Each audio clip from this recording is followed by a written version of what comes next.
लेके जाना? आदित्य भाई लेंगे। Thank you.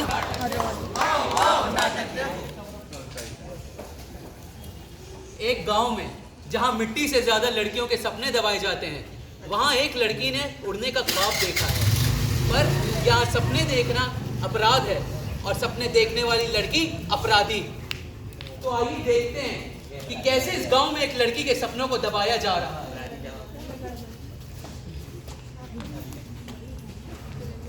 अरे मीरा को देखो कैसे दौड़ रही है। ना जाना है ये लड़की क्या तमाशा करना चाह रही है। अरे किसी दिन अपने घर वालों की इज्जत मिट्टी में मिलाएगी ये। मीरा, ये क्या तमाशा लगा कर रखा है यार? तुम्हें एक हिस्सेदार घर की बहू बनना या फिर लोगों की आंखों का तमाशा? बाबूजी, मैं पुलिस में जाकर लोगों के अधिकारों के लिए लड़ना चाहती हूँ। पुलिस? क्या आयरनी है। अरे जिस समाज में स्त्रियों को खुल के सपने देखने की आजादी तक नहीं, उस समाज में ये स्त्रियों के हक के लिए लड़ने की बात कर रही है। तुम्हारा ये सपना है ना, हमारे घर की इज्जत एक दिन मिट्टी में मिलाएगी। बढ़िया ये पुलिस में भर्ती होना। क्या लड़की का सपना देखना इतना बड़ा पाप है? अरे ये समाज आज भी सपने देखने वाली लड़कियों का खून पीती है। लेकिन अब बस मैं अपने अधिकारों के लिए लड़ूंगी और उनके लिए सारी हदें पार कर दूंगी। अरे सपना अपना देखना बंद कर और जल्दी से बता खाने में क्या बना है। मुझे बहुत तेज भूख लगी है। और यहाँ क्या बड़बड़ कर रही है? अगर हिम्मत है तो जा बाहर जाके दौड़। हिम्मत तो बहुत है भैया, लेकिन ये समाज आज भी बेटियों को बहुत समझता है। अरे लड़की पैदा हुई नहीं, उसके हाथ पीले करवा देना ही अपना कर्तव्य समझता है। न जाने क्या क्या सोचती रहती है। पुलिस बनेगी। चल चुपचाप खाना लगा, भूख लगी है। ये मेरे भाई है। अरे कल इन्हीं भाई के दोस्तों ने मुझे सड़क पर रोका, मेरा मजाक बनाया। लेकिन जब मैंने आवाज उठाई तब मुझे ही गलत ठहराया कि मैंने चुन्नी क्यों नहीं डाल रखी थी, और ये सब बोल के मुझे ही शांत करा दिया। तो देखा आपने कैसे इस गांव में अगर कोई लड़का लड़की के साथ बदसलूकी करता है, उसकी इज्जत का तमाशा बनाता है, तो उसको भी उसका अधिकार का नाम दिया जाता है। पर अगर कोई लड़की खुल के सांस भी ले ले तो उसको कहा जाता है बहुत बड़ा पाप कर रही है। क्या विडंबना है इस गांव की। लेकिन फिर भी लड़कियां सपने देखती हैं और उन्हें पूरा करने की हिम्मत भी रखती हैं। आइए देखते हैं मीरा का सपना पूरा होता है या नहीं। मैं ये सपने नींद में नहीं देख रही हूँ। मैं इनके लिए लड़ूंगी और इनके लिए मुझे जितनी हदें पार करनी पड़ेगी मैं करूंगी।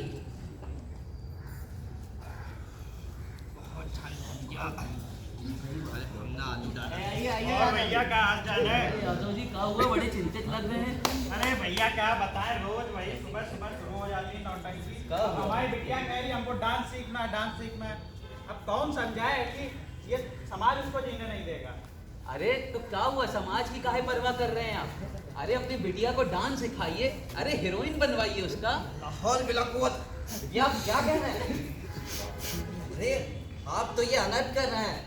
और यादव जी ऐसा ना करिएगा, कहीं ऐसा ना हो कि कल को यही लड़की हमारी नाक कटा दे। अरे रफीक भाई आप बहुत सही कह रहे हैं। अब कौन लेगा लड़ाई समाज से? समाज एक ही रट लगा करके रखे हैं आप लोग। अरे क्या लगता है ये समाज आपका? हाँ, कल को जब आपकी लड़की कामयाबी की सीढ़ियां चढ़ेगी ना, तो यही समाज, हाँ यही समाज आपकी बेटी को अपनी सरहदों पर बैठा करके रखेगा। अरे किस समाज की बात कर रहे हैं गुप्ता जी? वही समाज जिसने सीता और अहिल्या जैसी स्त्रियों को भी नहीं छोड़ा। और क्यों ना करे समाज की चिंता। अरे खुदा ना चाहे कि कल को हमारी बेटी के साथ निर्भया जैसा कोई कांड हो जाए, तब आप क्या कहेंगे? शुक्ला जी अभी भी पता नहीं कहाँ जी रहे हैं आप। अरे अब तो कानून की देवी ने भी अपनी आंखों से पट्टी उतार दी है। आप लोग कब अपनी आंखों से पट्टियां उतारेंगे? अरे जब तक आप ये पट्टियां बांधे रहेंगे अपनी आंखों पर, तब तक ये समाज पावन स्त्रियों पर लालछन लगाता रहेगा, जैसे सीता और अहिल्या पे लगाया गया था। और रफीक भाई, अगर एक बेटी के साथ कोई कांड हो गया गलत, तो उन हैवानों को सजा देने की बजाय आप अपने घर की बेटियों को सजा दे रहे हैं, उनको घर के अंदर बंद करके रख रहे हैं। अरे अपने बेटों को मर्यादा का पाठ पढ़ाइए। अगर आपके बेटे सुधर गए ना, तो देश का 80% अपराध अपने आप कम हो जाएगा। अरे गुप्ता जी ये सब सिर्फ किताबों में ही सुनने और समझने में अच्छा लगता है, समाज में इसके कोई मायने नहीं है। अरे यादव जी एक छोटी सी पहल तो करिए। अरे एक कदम तो बढ़ाइए आप लोग। अपनी बेटी को आत्मरक्षा का एक पाठ तो पढ़ाइए, फिर देखिए इन दरिंदों से कैसे आपकी बेटी खुद अपनी रक्षा कर लेगी। हाँ तो मैं कह रहा था आत्मरक्षा। आप सभी अपनी बेटियों को आत्मरक्षा का पाठ जरूर पढ़ाइए। उनको घर से बाहर निकलने दीजिए, उनको एकेडमीज भेजिए जहां पे वो सेल्फ डिफेंस सीख सकें। और जितनी खुल करके आप अपने बेटों को जीने देते हैं, अपनी बेटियों को भी उतना ही खुल करके जीने दें। जिस तरह आप अपने बाएं हाथ से अपनी बेटियों को संस्कार से भरा दामन थमाते हैं, उसी तरह अपने दाहिना हाथ अपनी बेटी के सिर पर रखिए और उससे कहिए कि बेटी मैं तुम्हारे साथ हूं, तुम्हें जो करना है करो। फिर देखिएगा कैसे ये गांव ही नहीं पूरे देश का नक्शा आपकी बेटी बदल के रख देगी। यही बात अब चलो हम लोग शंकर को समझाते हैं। ये मुस्तंडे कभी नहीं सुधरेंगे, जम के देख लेते हैं। मीरा, लगता है तू अपनी औकात भूल गई। तुझे तेरी औकात तो नहीं आने वाली। बिल्कुल सही किया मियाँ। अरे ये लड़की है और लड़की का काम होता है घर पे रहना। सपने देखने वाली लड़कियां घर के लिए लानत होती है, लानत। लड़कियां लानत नहीं होती हैं, तुम्हारी जैसी सोच रखने वाले लोग लानत है। अरे हमें डराया गया है, धमकाया गया है, लेकिन अब बस बहुत हो गया। आज तुम सब चुप हो, तुम सब, लेकिन कल मैं देखती हूँ जब तुम्हारे अधिकार छीने जाएंगे तो कैसे शांत रहते हो। मीरा, तेरी जबान बहुत चलने लगी ना? हाँ? बाबूजी बस कीजिए। लड़की का सपना उसका अधिकार होता है और मेरा सपना मेरा हक, और इसको मैं पूरा करके रहूंगी। आज सिर्फ मीरा ही नहीं, मीरा के साथ जागा है एक आंदोलन।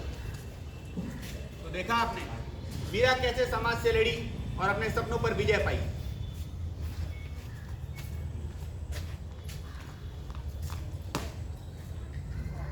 मैं लड़की हूँ और ये सपना मेरा अधिकार था। आज ये यूनिफॉर्म मेरी जीत का प्रमाण है। तो बोलो दोस्तों, ये और भी लड़कियों की जीत का प्रमाण बनेगा? हाँ बनेगा, हाँ बनेगा, हाँ बनेगा।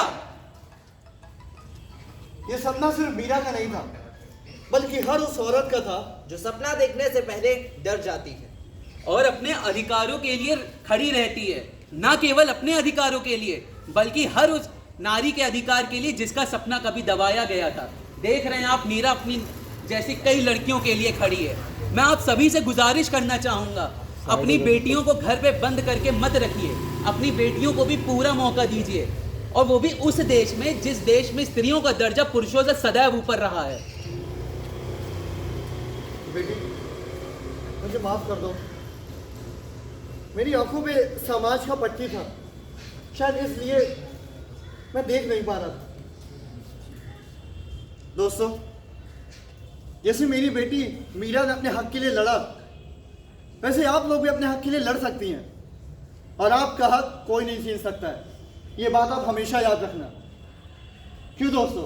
नारी का हक जिंदा था, जिंदा है, जिंदा रहेगा।